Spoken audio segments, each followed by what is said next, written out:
मित्र ने कहा कहाँ आज बड़े तैयार दिखाई दे रहा। उसने कहा ससुराल जा रहे हैं, तुम भी चलो। मित्र बोला ये कोई ले जाने का ढंग है, पहले से बताते तो हम भी अपने कपड़े आदि पहनकर तैयार रहते। मित्र बोला कपड़ों में क्या हमारी पहन ले, तीत लीत मन संग न धरी, मित्रता में क्या हमारे पहन ले, ठीक है। मित्र ने अपने कपड़े दे दिए, उसने पहन लिए, दोनों मिलकर ससुराल गए। अब वहां लोगों ने बड़ा स्वागत सत्कार किया, पड़ोस में बैठने के लिए गए तो एक ने पूछा बहुत दिन बाद आए, आपकी बड़ी प्रतीक्षा हो रही थी, आपके आने से बड़ा अच्छा लगा, लेकिन ये आपके साथ कौन है। अब उन्होंने परिचय देना शुरू, हमारे मित्र हैं, बहुत अच्छे आदमी हैं। बोले कहाँ जा रहा, हमने कहा ससुराल। हमने कहा तुम भी चलो। बोले कपड़े नहीं तो कपड़े भी हमारे ही पहने हैं। मित्र बहुत अच्छे। अब मित्र को बड़ा बुरा लगा, एकांत पाकर मित्र ने कहा मैं तो जा रहा हूं, तुम्हारे जैसा हमने आदमी नहीं देखा। लोग हमारे बारे में पूछते कि कपड़ों के बारे में, तुम कपड़ों के बारे में काहे को बताते हो।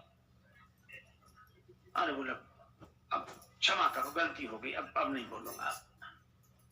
दूसरी जगह फिर बैठने गए, लोगों ने परिचय पूछा, कहने लगे हमारे बड़े अच्छे मित्र हैं और हमने कहा ससुराल जा रहे हैं, एक ही कहने से हमारे साथ आ गए और कहते कहते निकल गया कपड़े।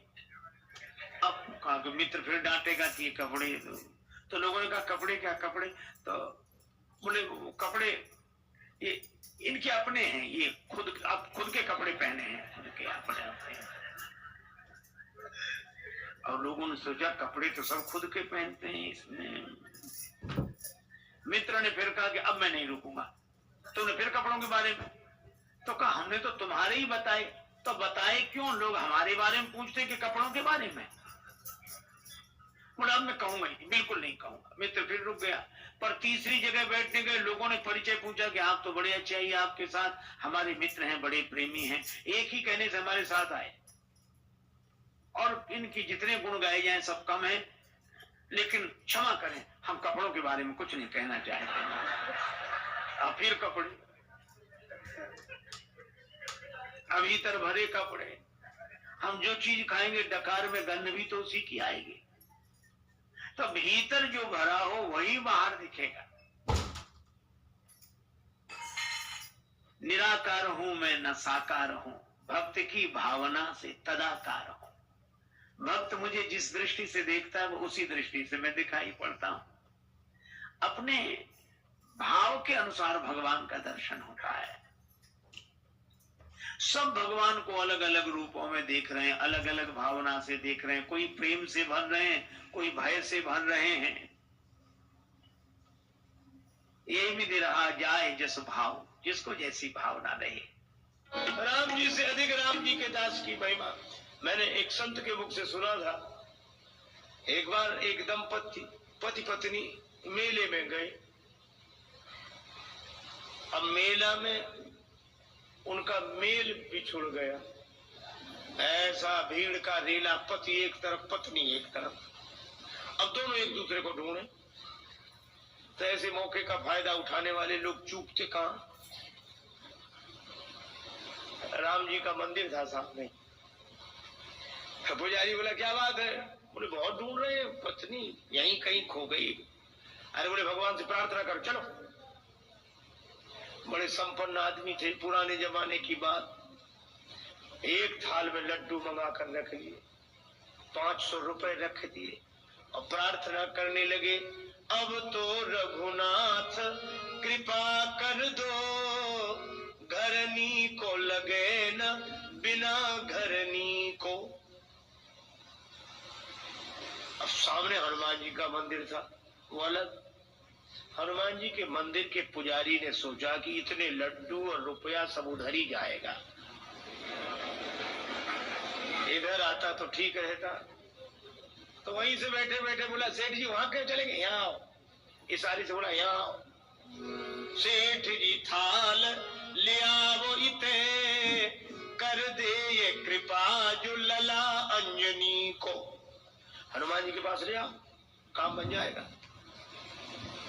कपिराज से प्रीत विनीत करो, फिर से मुख देख सको पत्नी को।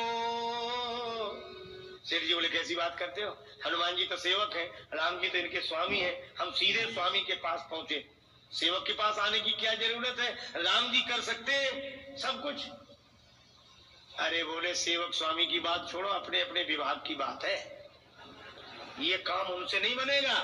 क्या क्यों नहीं बनेगा, राम जी सब कुछ कर सकते तो मेरी पत्नी को भी खोज सकते।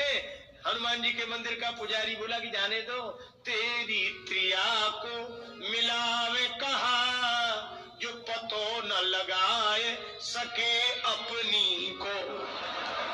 तुम्हारी पत्नी क्या ढूंढेंगे, उनकी भी खो गई थी तो यही गए थे ढूंढने, और उसने तो अपने मतलब के लिए तर्क दिया पुजारी, पर सेठ जी के मन में बात जम गई। हनुमान जी के मंदिर पर आए, सचमुच उनकी पत्नी भी आ गई वहीं दर्शन के लिए। सबके मुख से निकला कि भाई विनोद में ही सही, पर राम थे अधिक राम कर दासा। हनुमान जी की आज भी पूछ है, लेकिन ये पूछ है क्यों? क्योंकि जास हृदय आगार बसई राम सर चाप धर। अभिमान हृदय में रखने वालों की पूछ नहीं रहती, भगवान को हृदय में रखने वालों की पूछ रहती है। ये विचार करो, तुम्हें भगवान ने बनाया कि भगवान को तुमने बनाया?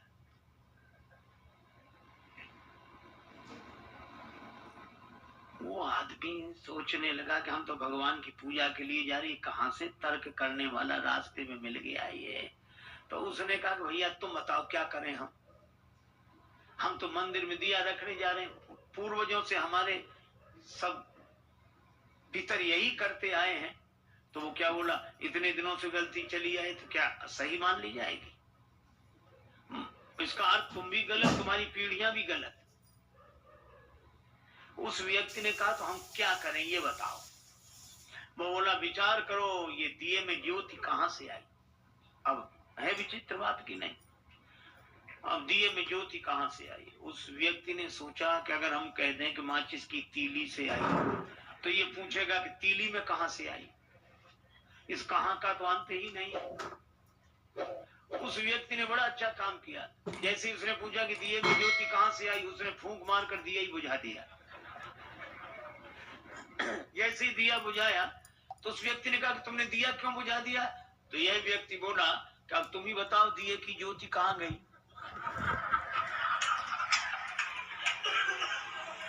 कहां गई?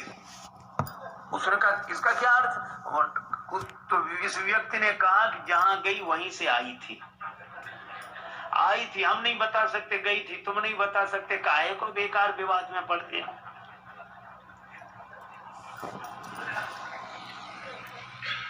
अच्छा, इस तर्क से कुछ हल भी नहीं होता, कुछ हाथ भी नहीं लगता। तर्क से आप कुछ भी सिद्ध कर दो। महाभारतकार कहते हैं तर्को प्रतिष्ठा। इस तर्क की कोई प्रतिष्ठा नहीं है।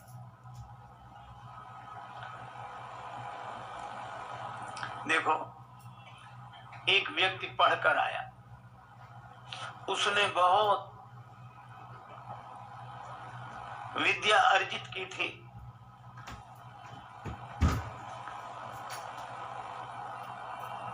माँ ने कहा कि बेटा तू अभी अभी लौटा है,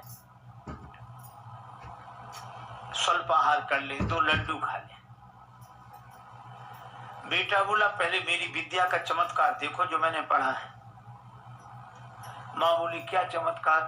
बेटा बोला असंभव को संभव सिद्ध कर दूं। माँ बोली कैसे करेगा, जो है नहीं उसको कैसे सिद्ध करेगा? पिता भी पास आकर बैठ गया कि देखें इसकी विद्या। बेटा बोला कि लड्डू कितने रखे हैं? माँ बोली 2। बेटा बोला 3। का कैसे? बोला अभी सिद्ध कर देता हूं। का गिनो।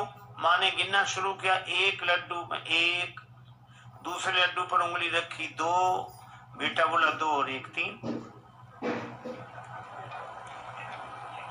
अब माँ इधर से भी गिने 1, बेटा कहे ठीक, 2, बेटा तुरंत कहे 2 और 1 3। गणित का सिद्धांत, जहां 2 और 1 वहां 3 तो होते ही हैं। अब माँ ने कहा कि बेटा मैं सिद्ध भले ही ना कर पाऊं पर लड्डू तो 2 हैं। बेटा